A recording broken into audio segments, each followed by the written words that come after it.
When people think of karma, they often think of this like vengeance-seeking God that wreaks havoc on those who have done wrong and praises and rewards those who have done good. But that's not necessarily the case. What karma means is action. Karma is not some sort of higher power or this mystical force in any kind of way. Karma simply translates to action, meaning what we do. It's the actions we take and the activity of the world around us. And when it concerns our actions and our behaviors, what karma means, you can think of it like this: what you sow, so shall you reap.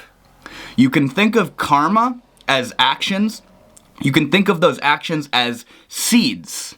You could think of it like, if you plant potatoes, don't expect carrots. Every single one of our actions is like a seed, and we're planting these seeds in all our actions. And as you've seen, different seeds have different growth times and different harvest times. Different seeds become ripe for harvest at different times. So if you did something good 20 years ago, it could be a long time until the harvest of that action is ripe. It could be a long time until the fruits of that action come to fruition. Same thing with negative actions. If you do something bad in the past, it could take a while for it to pop up into your life. So, you've heard this thing like instant karma. Some of our actions have immediate consequences. You could think of karma in like an immediate sense where if you hit a bee's nest, all the bees come out and start attacking you. That's immediate karma. But something where the sort of karma, the effect of the karma is a prolonged time, and it takes a certain duration of time for that action to reap results. You could think of maybe like doing somebody wrong in the past, and then, as it said, what goes around comes around. Eventually, through the grapevine, things start to connect, and then you bump into somebody later down the road, and the karma becomes ripe in that moment, and the energy of that negative action is manifested in that moment as a form of what others would call it as like revenge or justice.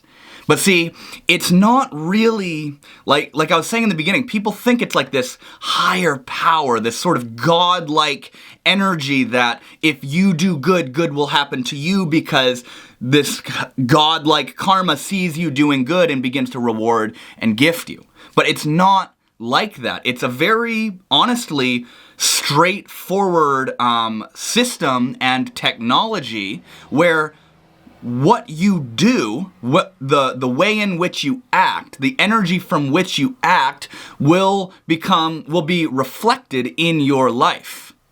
Where if you do good and you lead a life of positivity and love and service and truth and authenticity, and you do good things and you show up as a positive individual in life, somewhere along the lines that is going to be repaid to you. That is going to be reflected back to you. And often, because there is a mystical quality to this karma thing where you lead a life of goodness for years, and you start to wonder, why is all this negative stuff happening to me? People will often say, why do good things always happen to bad people? And vice versa. Why do bad things always happen to good people? Because it takes time for our actions to reap results. It takes time for our karma to bear fruit a lot of the time. So you've been leading a life of positivity and all this negative stuff, all this hard, challenging stuff is happening to you, and you start to wonder, why is all this bad stuff happening to me? I've led a life of such positivity and such optimism, and all I've done is been there for people and helped people. Why am I getting faced with all this negativity and conflict and hardship? But then it happens. Then something later down the road happens where a potential arises, or you're gifted with something, or somebody comes into your life, or maybe somebody leaves your life, or something starts or stops happening that has a profoundly positive effect on your life.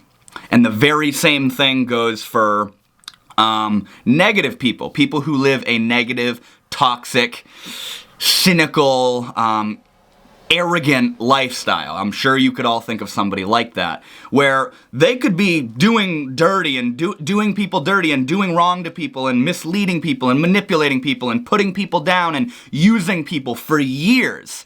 And they're seemingly experiencing all this positive stuff. They're fine. They're living a life of joy, and they have a relationship, and they have money, and they're just kicking it, having a great time. But that's because the fruit of their negative actions in the past haven't yet ripened. And there will come a time when that fruit becomes ripe for harvest, and they won't be able to run from it. You could call it like their negativity backfires and it finally catches up with them. I actually just had an experience in my life that was very similar to this, where a really close person in my life was doing some really shady stuff. And they were trying to sneak by. They were trying to, I'm not going to really go into great detail, but they were trying to slip by without it being unnoticed. Without it being noticed, rather. I caught onto it, and I called them out for it, and it completely blew up in their face. They weren't able to do the greedy, manipulative thing that they were trying to do, and it came to a halt. It stopped. And what that was ripe action, where the negative effect of their actions became manifest in the immediate moment.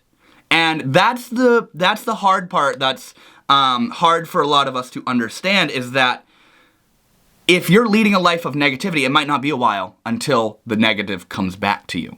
Or it might be immediate, you know? And also you could think of this, when people say like, why do good things always happen to bad people?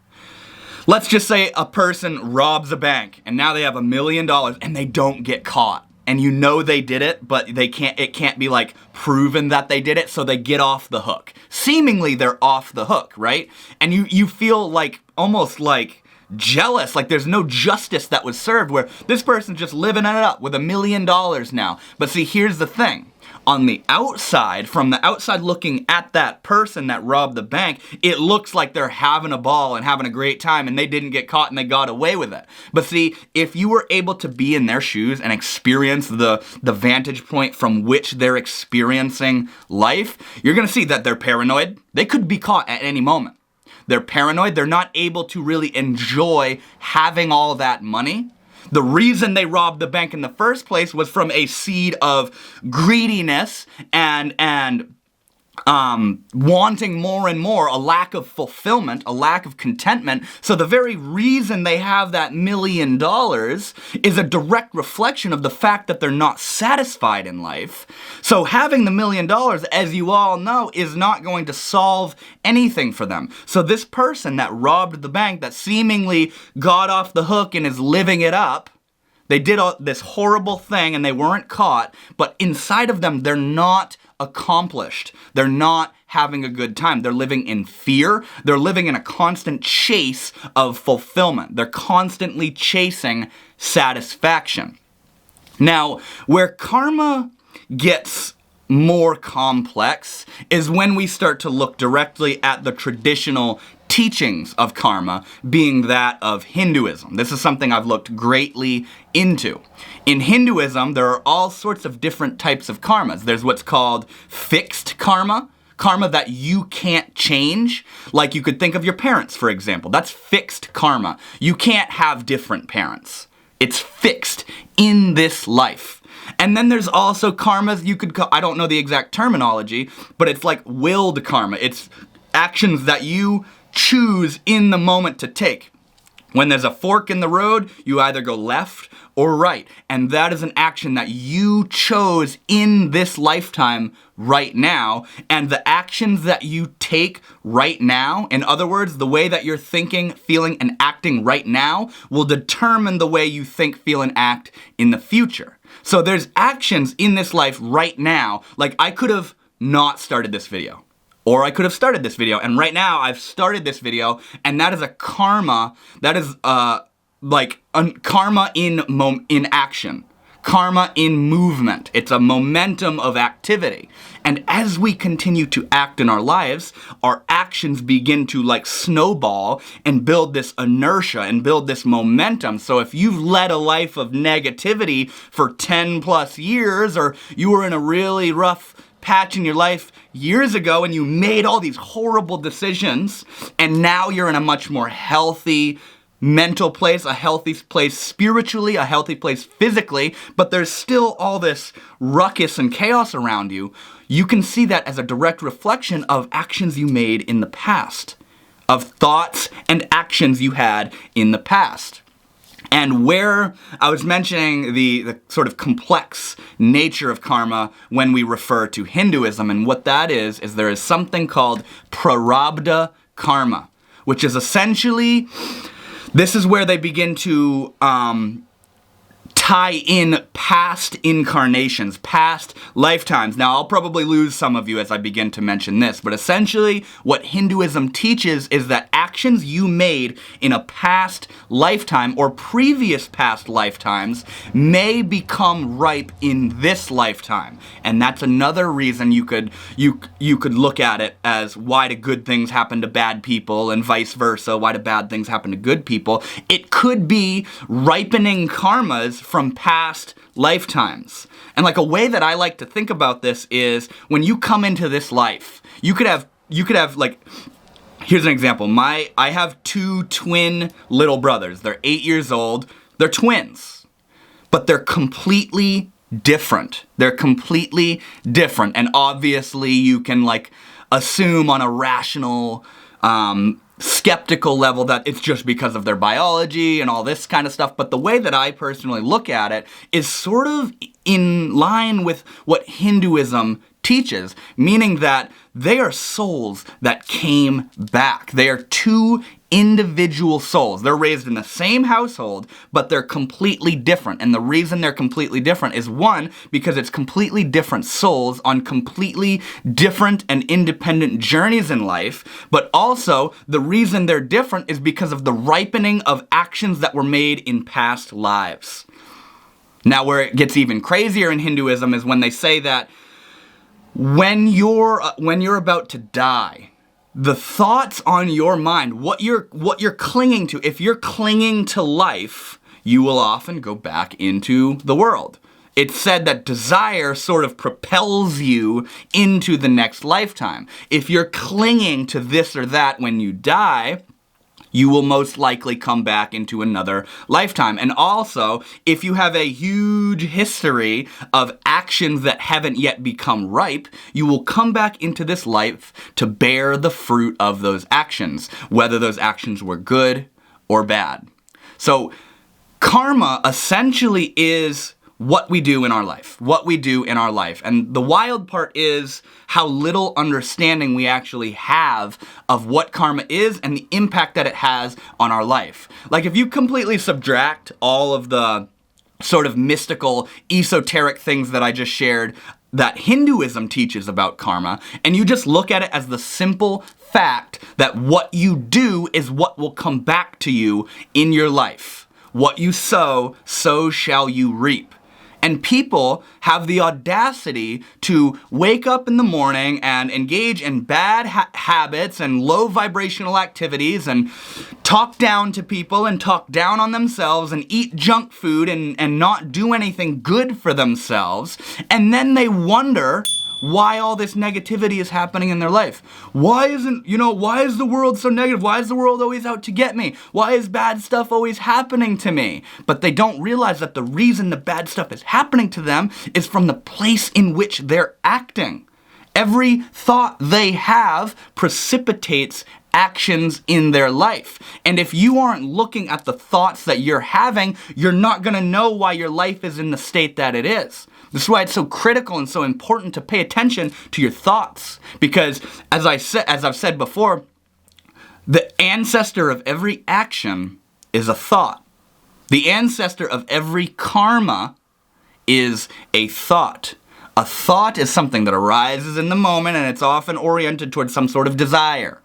And when we act in certain ways, our life will in time become equal to the vibration of those actions. This is why when you do good, good comes back to you. When you do bad, bad comes back to you. It's very simple in a way. And you may be thinking that karma is sort of like cause and effect, but it's a little bit different in that there's this sort of mysterious law to it. If you've ever heard of Nikola Tesla, he worked with electricity and stuff back in the early 1900s, I think it was, somewhere around there. You've probably heard of him. But he said, if you want to understand the laws of the universe, think in terms of energy, frequency, and vibration. And that is really the idea of it. That if you want to change your life, if you want to lead a more positive and fruitful life, you have to shift from thinking of concrete action and cause and effect, and you need to start thinking in terms of energy, frequency, and vibration. Meaning, what level are you resonating on? What energy are you resonating on most of the time?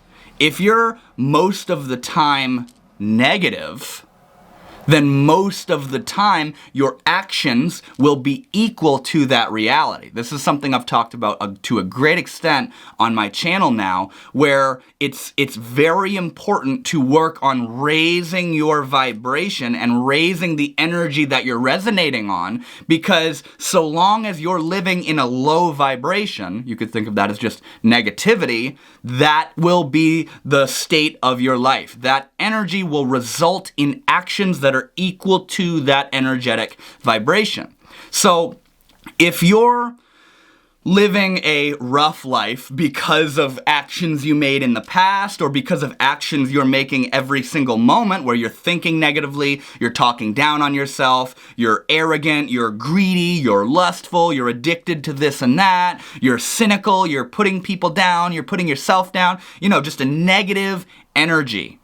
You can't go out and change the outside to make you feel better, because the outside is precisely the way it is because of how you feel.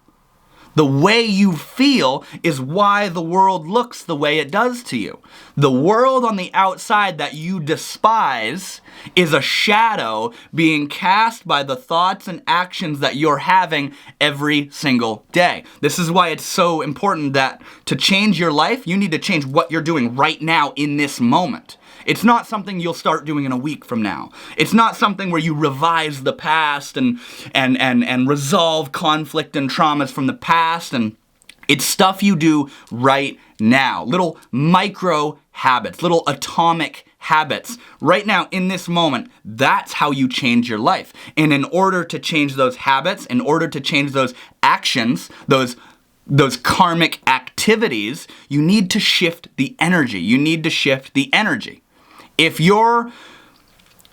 to put it as simply as I can, if you're resonating on a positive, high level, your actions will be born out of that. Period. When you're on a high vibration, your actions will be high vibrational karma, high vibrational activities. Even if somebody does you wrong, when you're in a high vibrational state, it's not really gonna do you wrong, because the quality of a high vibrational state, the quality of good karma, is that even when bad karma manifests itself in your life, you don't register it as bad. You're able to transform that seemingly negative situation, that negative action that happened to you, as something beneficial for your growth. It's called alchemizing in the spiritual community, where you're able to take whatever comes down the pike and transform it into, as Ram Dass calls it, grist for the mill of awakening. You're able to take whatever comes your way and transform it into that of something for your growth. So when bad stuff happens to you, let's say a partner leaves you, eventually in time you will see that the grief from that partner leaving you has shaped you and molded you into a stronger human being, into a more compassionate and more open human being. Suffering is often the greatest catalyst for awakening and for growth. And that is a direct result of good karma. That is a direct result of good karma. If you've moved through something negative in your life, which I'm sure you have, as we all have, take a moment to reflect on how that negative thing has shaped you. And see, if bad things happen to you and you're leading a low vibrational life, a karmically negative lifestyle, you're not going to be able to transform the negative karmas that are happening to you into things that are conducive to your growth. It's just going to be more negative stuff. And that is the main difference. When we say, why do bad things happen to good people? In my understanding, it's because good people have the ability to transform bad things into stuff for growth, into fertile soil for growing. When bad stuff manifests itself in your life and you're leading a good, high vibrational life, you're able to take that bad thing and maneuver it and alchemize it and transform it into that of growth. Now, to take it even another level further, karma, in my opinion, is why the world is the way it is right now. And when somebody comes into your life, that's karma. When somebody leaves your life, that's karma. When somebody pulls out in front of you and you run into them in traffic, that's karma. When you slip on a banana peel on your way to work, that's karma. Everything is karma. Now this is the sort of really far out and esoteric understanding of what karma is. In seeing that the way the world is because of this very complex tapestry of karma, of action, where every single thing you're experiencing in your life is showing up as a result of actions you have made in the past. And maybe these actions were things that you couldn't determine in the moment.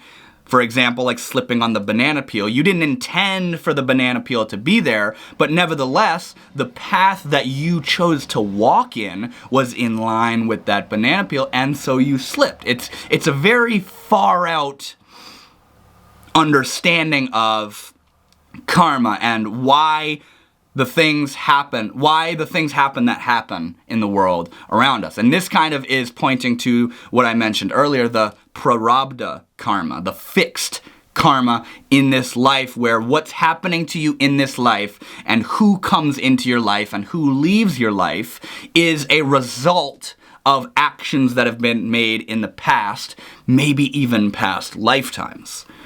Now, I'm under the impression that everything is teaching, everything karmic related, everything related to the actions that I make and the actions that everybody else makes is it's for my growth. I believe that every single thing that presents itself in my life is meant to aim me towards awakening. It's a complete reconfiguration of my life that's sort of blossomed over the years of my spiritual development, where when I meet somebody and we hit it off and we start vibing, whether it's a friend or a romantic partner or a coworker, there's work being done. We reconnected, we reunited. And when we talk about like soulmates and twin flames and we were meant to be together, that's the energy that I'm speaking to, is we're here to teach each other. Even the person that does you wrong is here to teach you in some kind of way. But what it takes to be able to be taught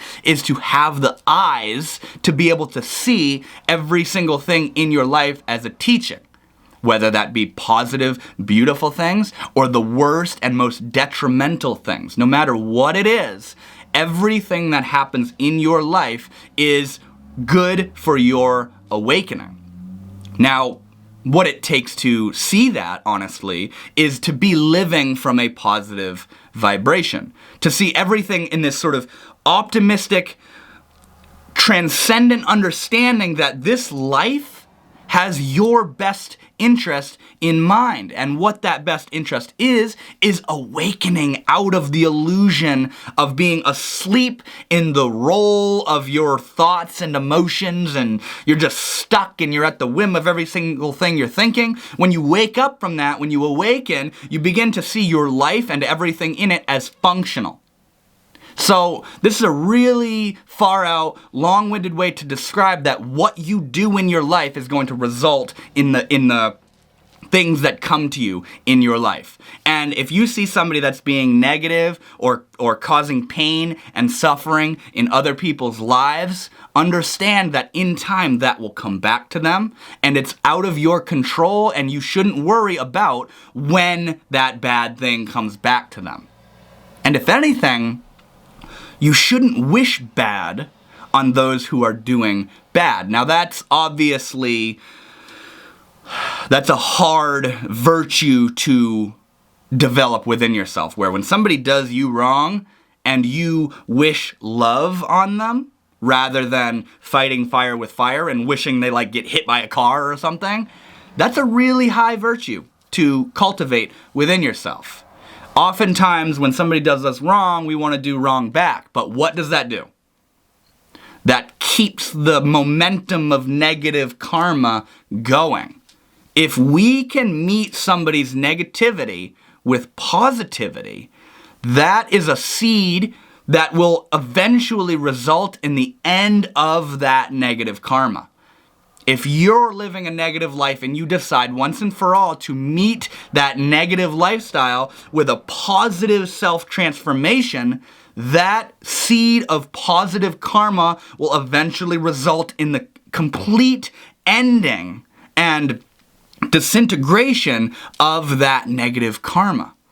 It's so important. It's so deep. It's so deep that, as a matter of fact, in Hinduism, there's an entire branch of sort of Hindu spirituality and philosophy called karma yoga.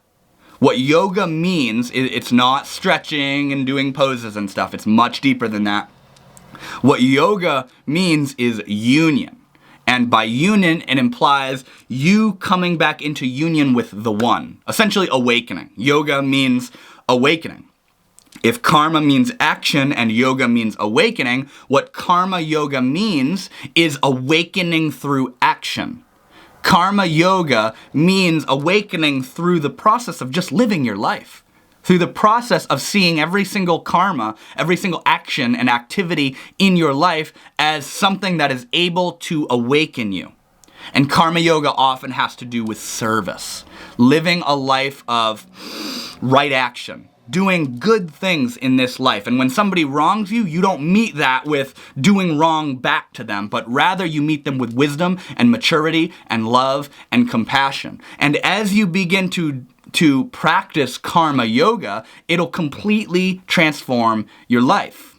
Now, in a way, when I was mentioning how I see everything in my life as fuel for my awakening, that's in a way karma yoga. Where there isn't one thing that could happen to me or happen to anybody else around me in my life that I won't be able to see as something conducive to my awakening. Everything in my life I see as the process of awakening. And when you can begin to shift your gaze in that kind of way, you will not ever experience a single thing in your life that isn't able to awaken you. Even when that person does you wrong, even when you get robbed, even when your partner leaves you, even when you get fired, even when somebody pisses you off, it is fuel for your awakening. Now, let's just speak for a moment about if somebody, let's just say, pisses you off, they're not making you angry. They don't have control over your physiology and your neurology and your consciousness. They don't have control over that. What's happening is you have conditions within you that when somebody does X, you feel Y. You know, when somebody does this, I get angry. You have a condition within you where their actions are triggering you. So what somebody, in a really far out and roundabout way, negative actions are actually teaching you about your secret stash of conditions. And by somebody triggering you, it allows you to get a front row seat at the stuff that you still have to transmute and work on inside of yourself. So when somebody bothers you, when somebody irritates you, frustrates you, makes you sad, abandons you, all this stuff, all that's happening is you're getting to see what needs to be worked on within yourself. That's why it's said in Hinduism, suffering is grace, because suffering allows you to, in the moment, work on your pain and your suffering and to reconfigure your relationship to yourself. So that when, after an eventual time of working on yourself, when somebody does that thing that used to bother you, it doesn't bother you anymore. That's what working on yourself is, and that's why suffering becoming manifest in our life is actually grace and awakening, like masquerading as pain.